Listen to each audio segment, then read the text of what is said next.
नमस्कार।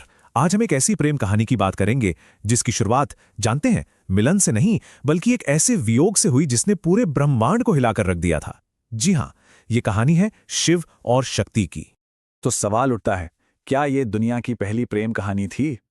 अब ये सवाल ना अपने आप में बहुत अनोखा है, क्योंकि सोचिए, इस कहानी की शुरुआत किसी खुशी के पल से, किसी मिलन से नहीं होती, बल्कि एक इतने दर्दनाक अलगाव से होती है, जिसकी गूंज शायद आज भी हमें सुनाई देती है। देखिए, ज्यादातर प्रेम कहानियां कैसी शुरू होती हैं? मिलन से, है ना? पर ये कहानी तो सारे नियम तोड़ देती है। इसकी शुरुआत ही एक ऐसे वियोग से हुई जिसकी पीड़ा ने सिर्फ दो दिलों को नहीं बल्कि समझिए पूरे के पूरे ब्रह्मांड को झकझोर कर रख दिया था। तो फिर उस वियोग का असर क्या हुआ? कहानी का जो पहला अध्याय है वो हमें सीधे शिव के उस अथाह शोक में ले जाता है।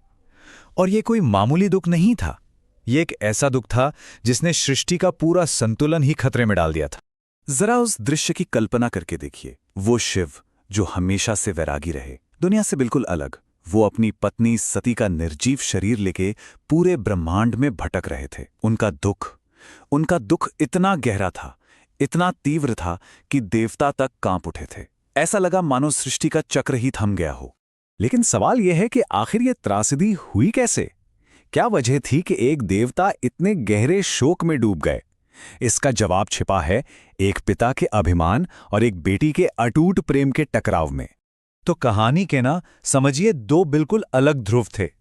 एक तरफ थे सती के पिता राजा दक्ष, सत्ता और वैभव का प्रतीक, जिनका अहंकार सूरज की तरह चमकता था। और दूसरी तरफ थे शिव, कैलाश पर ध्यान में लीन एक शांत योगी, जिन्हें दुनिया की इस चमक दमक से कोई लेना देना ही नहीं था। अब सोचिए, सती जो महलों के ऐशो आराम में पली बढ़ीं, उनका दिल किसी राजकुमार या राजा पर नहीं आया। उनका मन तो रमा था कैलाश के उसी योगी में। वो योगी जिसे दुनिया भस्म लगाने वाला, अमंगलकारी मानकर दूर रहती थी। सती को तो उसी में अपना सब कुछ, अपना पूरा संसार नजर आता था। तो दक्ष ने क्या किया? उन्होंने अपनी बेटी के लिए एक बहुत बड़ा स्वयंवर रखा, सबको बुलाया, लेकिन जानबूझकर शिव को नहीं बुलाया। सोचा कि सती को किसी राजकुमार से शादी करने पर मजबूर कर देंगे, लेकिन सती की भक्ति में इतनी शक्ति थी कि शिव को वहां आना ही पड़ा। और फिर सती ने बिना डरे भरी सभा में शिव के गले में वरमाला डाल दी। ये दक्ष के अहंकार पर एक सीधा सीधा प्रहार था। और बस यहीं से कहानी एक बहुत ही दुखद मोड़ लेती है। एक ऐसा मोड़ जहां एक पिता का अहंकार प्रेम और सम्मान को भस्म करने वाली आग बन जाता है, और इसके जो परिणाम हुए वो बहुत ही विनाशकारी थे। दक्ष का जो अहंकार घायल हुआ था ना, वो शांत नहीं हुआ। उसने एक बहुत बड़े यज्ञ का आयोजन किया। अब यज्ञ तो एक पवित्र अनुष्ठान होता है ना? लेकिन दक्ष ने इसमें भी सबको बुलाया, सिवाय अपनी ही बेटी और दामाद के। ये कोई भूल नहीं थी, ये तो उन्हें सबके सामने नीचा दिखाने की एक सूची समझी साजिश थी। जब सती ने अपने पिता के मुंह से अपने पति के लिए इतने कठोर शब्द सुने, उनका अपमान देखा, तो उनका दिल टूट गया। और उसी असहनीय पीड़ा के बीच उन्होंने एक ऐसी दृढ़ घोषणा की जो उनके प्रेम और उनके स्वाभिमान का समझिए अंतिम प्रमाण था। वो अपने पति का ये अपमान बर्दाश्त नहीं कर पाईं, और तब सती ने अपनी योग अग्नि को जगाया और अपने शरीर का ही त्याग कर दिया। उन्होंने अपने शरीर को उसी यज्ञ की आग में समर्पित कर दिया जो उनके अपमान का प्रतीक बन चुका था। और जब सती के आत्मदाह की खबर शिव तक पहुंची, तो उनका दुख एक प्रलय लाने वाले क्रोध में बदल गया। उन्होंने अपनी जटा से वीरभद्र को जन्म दिया, जिसने दक्ष के उस यज्ञ को तहस नहस कर दिया। इस पूरे विनाश के बाद शिव अपनी प्रियतमा के बिना संसार से पूरी तरह विरक्त होकर एक अनंत समाधि में चले गए।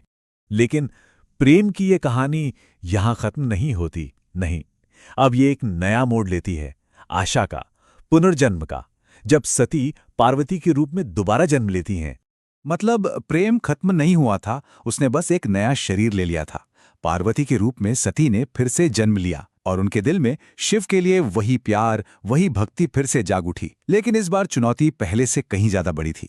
इस बार उन्हें एक ऐसे देवता को पाना था जो शोक में डूबकर दुनिया से ही मुंह मोड़ चुका था।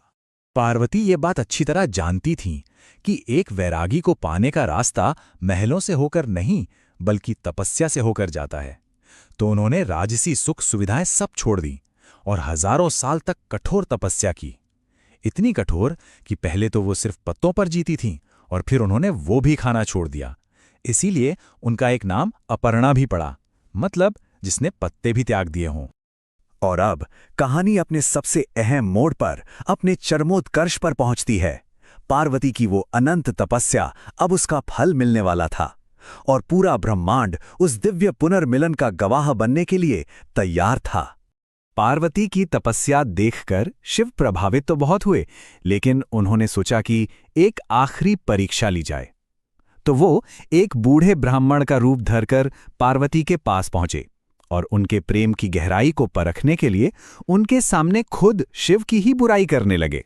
लेकिन पार्वती का विश्वास वो किसी भी तर्क से डिगने वाला नहीं था।